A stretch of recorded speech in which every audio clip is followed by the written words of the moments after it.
Əməkdar artist Nüşabə Ələsgərli ilə aparıcı Günay Baxşəliyeva arasında narazıçılıq yaşanıb. Müğənni Zaurla Günaydın verilişində aparıcı Zaur Baxşəliyevdən quymaq bişirməsini istəyib. Zaurun bunu bacardığını eşidən Nüşabə Ələsgərli Günaya bəxtəvər başına quymaq bişirən həyat yoldaşım var sözlərini söyləyib. Günay isə əsəbləşərək bir siz qalmışdınız bunu deməyən. Ən acığıma gələn sözdür deməyin. Sevmirəm onu. Demək olar ki, xoşbəxtsən, bəxtəvər olasan deyəndə sevmirəm sözlərini söyləyib. Müğənni isə Günay düz deyir. İstəyərək desəm də gözüm dəyə bilər. Hər adamın əri quymaq bişirə bilmir. Ona görə dedim cavabını verib. Ailənizi dağıtmayın. Pis demirəm ki, hər evdə söz-söhbət olur. Bizim evimizdə olmayıb ki, hər insanın öz yaşayış tərzi var.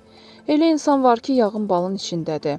Əgər həyat yoldaşım məni bir kişi kimi təmin etsəydi və desəydi ki, Gövhər, qarmonu yerə qoy, sənə necə lazımdır baxıram, o başqa məsələ. Bir şeyi ki, özüm qazanıram, özümü idarə edirəm, o zaman aldatsa dözmərəm.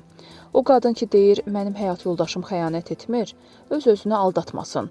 Çox az sayda ola bilər. Bu sözləri əməkdar artist Gövhər Rızayeva tarixin bir günü verilişində deyib. Qarmon ifaçısı kişilərin xanımlarına xəyanətindən söz açıb.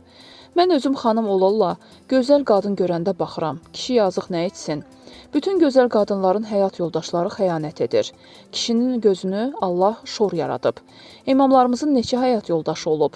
Onlar da kişi olublar. Evdə söz-söhbət maddiyyat üstündə olur.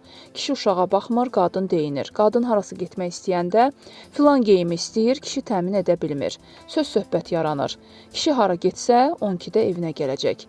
Mənim həyat yoldaşımın üstündə mənim imzam var. Hara getsə deyəcəklər, Gövhərin həyat yoldaşıdır. Küçə doludur, indi pis vaxtı.